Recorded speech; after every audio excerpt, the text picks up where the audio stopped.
In the late summer of 1994, the landlines connected to the Presley estate began ringing off the hook. Entertainment reporters, television producers, tabloid editors, and distant acquaintances were all scrambling for the exact same confirmation. A rumor had leaked out of the Caribbean, and it was so absurd, so theatrically bizarre, that almost nobody in the mainstream media believed it at first. The rumor was that Lisa Marie Presley, the 26-year-old sole heir to the king of rock and roll, had quietly divorced her husband of 6 years, vanished to the Dominican Republic, and married Michael Jackson. For Priscilla Presley, the horror of that day was not just that the rumor turned out to be entirely true. The horror was that she had to find out from the press. On May 26, 1994, in a humid judge's chamber in the city of La Vega, a 15-minute civil ceremony had taken place in absolute secrecy. Lisa Marie wore black. Michael wore black, complete with a dark flamenco hat and a heavy layer of stage makeup. There were no family members present, no childhood friends, no longtime confidants, and most importantly, no mother of the bride. Lisa Marie's divorce from musician Danny Keough had been finalized in that very same country only a few weeks prior. To the public, it looked like a breathless Hollywood scandal, the kind of surreal pop culture collision that only happens once in a generation. But to Priscilla Presley, sitting alone with the news that her only daughter had bound her life to the most controversial man on the planet, it felt like an ambush. She had not been asked for advice. She had not been given a warning. She had spent 26 years protecting her daughter from the dark, predatory machinery of global celebrity, only to discover that Lisa Marie had secretly walked straight into the belly of the beast. To understand why Priscilla was so profoundly terrified by this marriage, you have to strip away the pop music and look at who she actually was. Priscilla was not just another celebrity mother hovering on the sidelines of her daughter's romantic life. She was a woman who had already survived the absolute worst thing that fame can do to a family. She had lived inside the ground zero of modern celebrity culture, watched it destroy the man she loved, and spent nearly 2 decades clawing her way out of the wreckage to ensure her child would never suffer the same fate. Go back to August 16, 1977. Elvis Presley was discovered dead on the floor of a bathroom upstairs at Graceland. He was only 42 years old, surrounded by an entourage of paid yes-men, hopelessly dependent on prescription sedatives and stimulants, his body completely ruined by the relentless pressure of being a living myth. Lisa Marie was just 9 years old, wandering the halls of that house, while emergency responders tried and failed to restart her father's heart. Priscilla was 32, suddenly left to raise a traumatized child while staring down a financial abyss. Most people assume Elvis left behind an unshakable dynasty, but the reality was catastrophic. The estate was in shambles.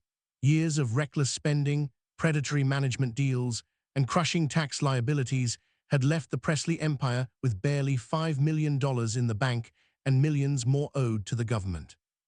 The annual cost of just maintaining the grounds of Graceland was eating the remaining capital alive. Accountants and financial advisors sat down across from Priscilla and gave her the logical, pragmatic recommendation: sell the mansion, sell the personal artifacts, liquidate the catalog rights, pay off the Internal Revenue Service, take whatever modest sum was left over, and walk away. They told her that trying to save the house was financial suicide. Priscilla looked at them and refused. She understood something that the accountants did not. She knew that Graceland was not just brick and mortar, and it was not just a tourist property. It was the physical manifestation of her daughter's heritage, the only tangible anchor Lisa Marie had left to a father who had been swallowed by his own myth. If she sold that house, Lisa Marie would grow up with nothing to show for her father's life except tabloid clippings and tragic memories. So Priscilla went to war. In June of 1982, against every conventional piece of business advice, she opened Graceland to the paying public. She personally oversaw the logistics, curated the exhibits, and strictly controlled the commercial licensing of Elvis's name and image. In the first 12 months alone, more than 500,000 people paid admission to walk through those doors. Within a decade, Priscilla had transformed a bleeding, nearly bankrupt estate into an entertainment juggernaut, generating tens of millions of dollars a year. She did not do it for the money. She did it to build a fortress around her daughter. Priscilla understood the cruel arithmetic of the entertainment industry better than almost anyone alive. She had met Elvis in Germany when she was only 14 years old. She had moved into Graceland as a teenager, married him at 21, and watched firsthand as the corporate apparatus slowly isolated him from reality. She saw how managers, record executives, and private doctors treated Elvis not as a human being who needed help, but as a commercial pipeline that could never be allowed to stop flowing. Priscilla's entire adult mission was to make sure Lisa Marie would never be dependent on that machine. The trust she built was designed to be an impenetrable shield.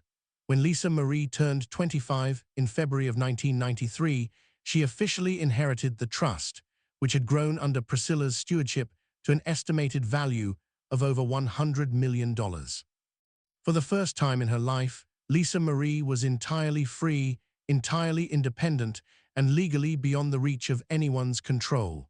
Priscilla had done her job. The fortress was complete, and she had safely handed her daughter the keys. And then, less than 18 months later, the fortress was breached from the inside. When Priscilla learned that Lisa Marie had married Michael Jackson, she did not just see a mismatched couple or an ill-advised romantic fling. She saw a catastrophic repetition of history.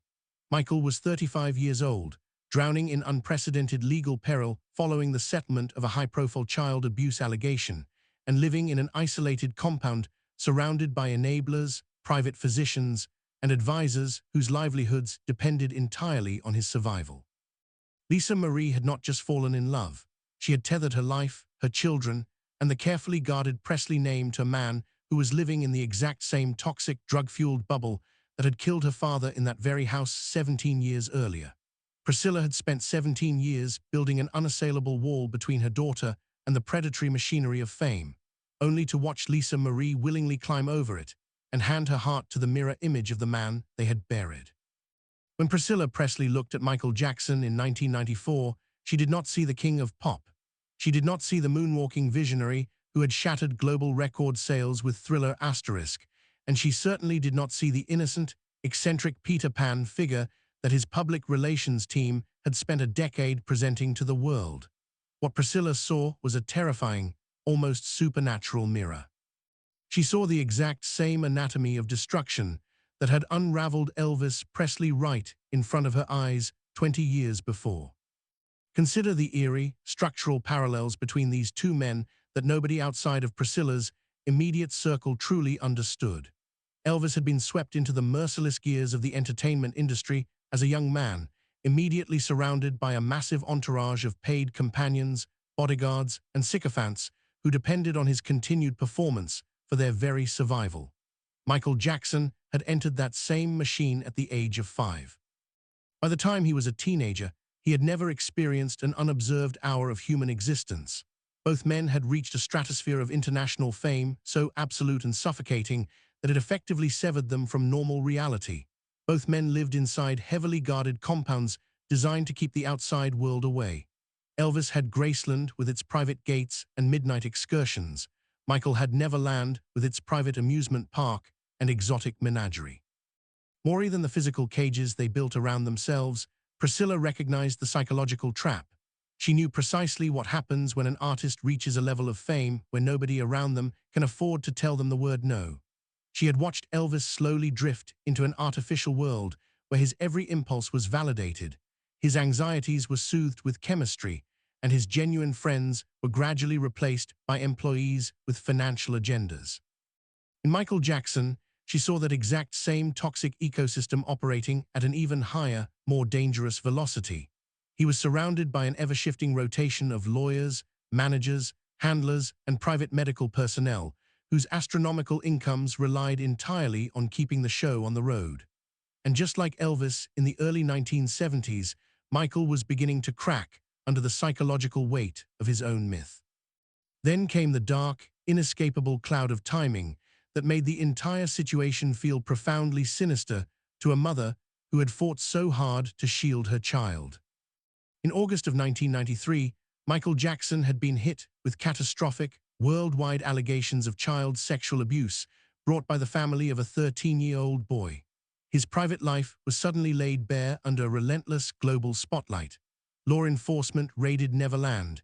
His international concert tour collapsed mid-stride, and the global brand he had spent his entire life building was suddenly on the verge of complete annihilation. In January of 1994, his legal team reached an out-of-court civil settlement with the boy's family for an estimated $23 million, bringing a halt to the civil proceedings without criminal charges being filed.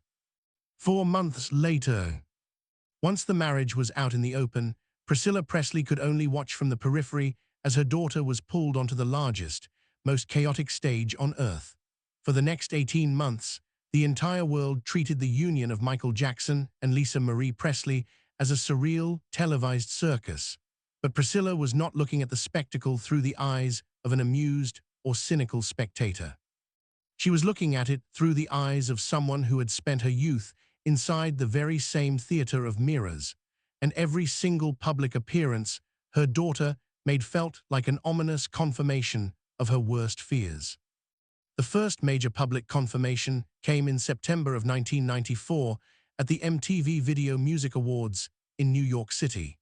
The broadcast opened with Michael Jackson walking out onto the stage in a glittering red and black military jacket, holding Lisa Marie's hand before an arena of screaming fans and millions watching at home. Michael grabbed the microphone, looked into the camera with a defiance that felt entirely calculated, and delivered a short, rehearsed speech about how nobody believed their love would last. Then he turned to Lisa Marie, cupped the back of her neck with his hand, pulled her in, and planted an awkward, theatrical kiss squarely on her mouth. The crowd erupted, but the cultural reaction the following morning was merciless.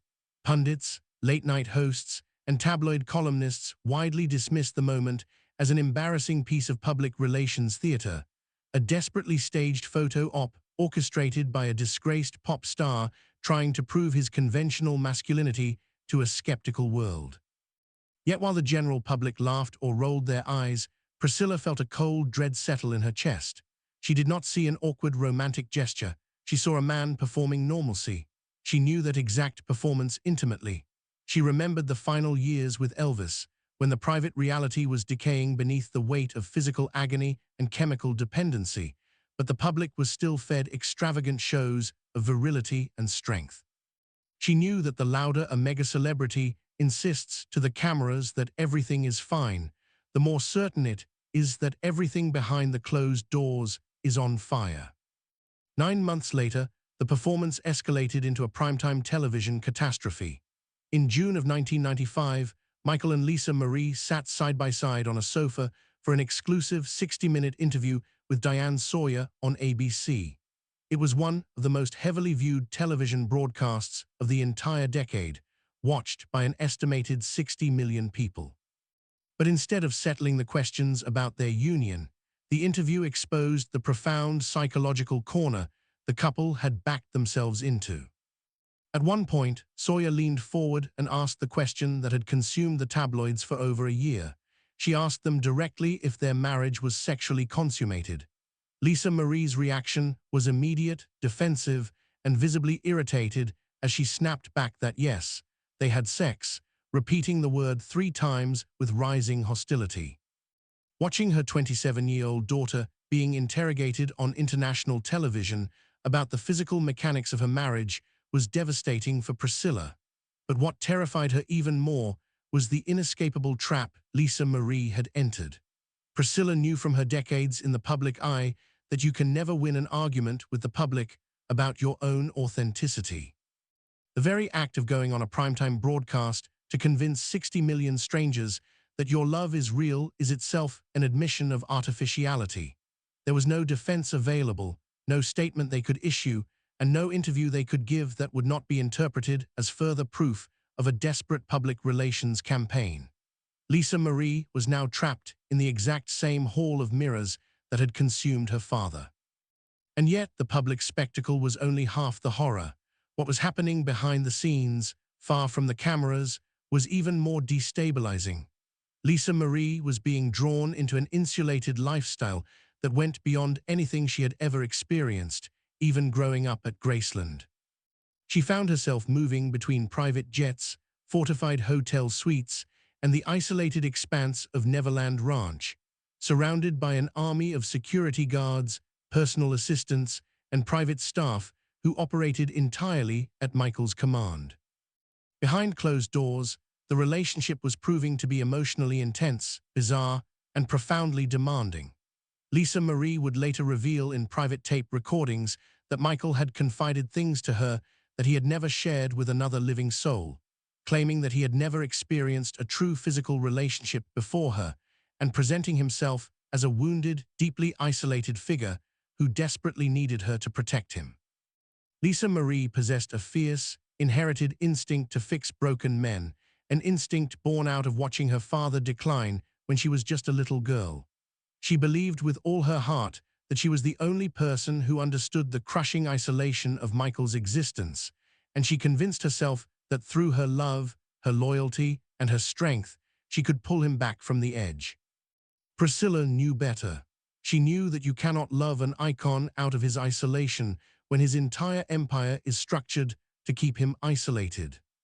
The full weight of that impossible dynamic culminated in October of 1994 during a visit that remains one of the most chilling episodes in modern celebrity history. Michael Jackson traveled to Memphis to walk through the gates of Graceland. Think about the sheer, haunting symmetry of that afternoon. Michael Jackson, the 35-year-old reigning king of pop, standing inside the private mansion of Elvis Presley, the man whose monumental shadow he had chased and studied his entire professional life. He was walking the carpeted hallways, passing the gold records, and standing in the house where Elvis had collapsed and died upstairs, all while holding the hand of Elvis's only child. According to accounts from those close to the family, Michael spent that visit endlessly questioning Lisa Marie about her father. He wanted to know everything about Elvis's daily habits. He asked about how Elvis coped with the suffocating pressure of the fans, how he managed the insomnia, what kinds of medications he relied on to get through the night, and how the people around him had handled his downward spiral. He was not just visiting a historic home, he was studying a blueprint. To Lisa Marie, it felt like an intimate moment of deep psychological bonding between two people who shared an experience that nobody else on earth could ever comprehend. But to Priscilla, looking back at that moment, it was horrifying.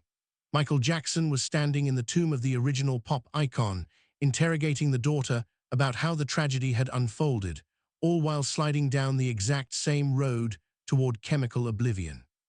Lisa Marie was trying to be his savior, completely unaware that she had stepped into a role that had already been written and performed 20 years earlier. Priscilla Presley watched her daughter's marriage play out on television like a rerun of the worst years of her own life. Same script, same cast of enablers, same medication, same trajectory. The only difference was the name on the marquee, and she knew with absolute certainty how this episode ended. The inevitable collapse did not take decades. It took less than 2 years. In January of 1996, after just 20 months of marriage, Lisa Marie Presley filed for divorce from Michael Jackson, citing irreconcilable differences. By August, the legal dissolution of their union was finalized. To the outside world, the sudden end of the marriage was treated as the predictable conclusion to an absurd public relations experiment. The tabloids declared that the contract had simply run its course, that the cameras had stopped rolling, and that both parties had gotten whatever temporary publicity boost they were looking for. But the reality behind the divorce was infinitely darker, and for Priscilla Presley, it was the exact nightmare she had foreseen from the very beginning. What broke the marriage was not a lack of affection, and it was not the suffocating scrutiny of the international press. It was prescription medication. In the private accounts she would record decades later, Lisa Marie described the terrifying realization that the man she loved was slipping into a chemical fog she had no power to lift. She began to notice the telltale signs, the unexplained slurred speech, the days lost to sudden lethargy, the private doctors quietly slipping into hotel suites and private residences to administer treatments that nobody was allowed to question. Lisa Marie had stepped into the marriage believing with absolute conviction that she could be Michael's anchor, that she could rescue him from the predatory machinery that surrounded him. But she quickly discovered that whenever she attempted to stage an intervention, whenever she demanded that the doctors be dismissed and the prescriptions stopped, she was the one pushed to the outside. The machinery of a mega-celebrity does not tolerate interference, even from a wife. Michael's handlers and enablers made it clear that the enterprise came first, and Lisa Marie was forced to confront a brutal, heartbreaking truth. You cannot save a man who is being paid by an entire industry to stay asleep. For Lisa Marie, walking away was an act of emotional self-preservation, but it was also a devastating personal failure. She had watched her father decline in the exact same way when she was 9 years old, powerless as a child to stop the adults around him from enabling his destruction. As a grown woman, she had tried to rewrite that ending with Michael Jackson, only to realize that the script was already cast in stone. Yet even after the divorce papers were signed in 1996, the connection refused to die. For years, Michael and Lisa Marie remained in an agonizing, on-again, off-again orbit. They took secret trips together, spoke for hours on the telephone in the dead of night, and repeatedly attempted to reconcile. Lisa Marie found herself trapped in an emotional purgatory, unable to live inside the madness of Michael's world, but unable to completely abandon a man she still deeply cared for. Priscilla could only watch this slow-motion aftershock with a profound, helpless exhaustion. She knew the pull of that orbit. She had lived through her own painful divorce from Elvis in 1973, and she knew the unique agony of loving an icon from a distance while watching him slowly dismantle himself. Then came the morning of June 25, 2009. Michael Jackson was found unresponsive in the bedroom of his rented mansion in Holmby Hills, Los Angeles. He was 50 years old. Paramedics rushed him to the hospital, but he could not be revived. The cause of death was acute propofol intoxication, a powerful hospital-grade surgical anesthetic that had been administered in his private bedroom by his personal physician, Dr. Conrad Murray, to treat chronic insomnia in the weeks leading up to a grueling 50-date comeback concert tour. Murray was later convicted of involuntary manslaughter. When the autopsy and investigative reports became public, the details were chillingly familiar. Michael had died in a private room, isolated from his real family, surrounded by a mountain of prescription medications, under the care of a private physician whose astronomical salary depended entirely on keeping his famous client functional enough to perform for a multi-million-dollar corporate tour. 32 years after Elvis Presley died on the bathroom floor of Graceland under the care of private doctors who overprescribed sedatives to keep him touring, Michael Jackson died in the exact same structural trap. Priscilla Presley's terrifying prophecy had come true down to the absolute smallest detail. The diagnosis she had made in 1994, the fear that everyone had dismissed as maternal overprotection or snobbery, had materialized with horrific precision. She had been right about the doctors. She had been right about the enablers. She had been right about the isolation. She had seen the entire trajectory before the ink on the Dominican marriage certificate was even dry. And being right brought zero comfort.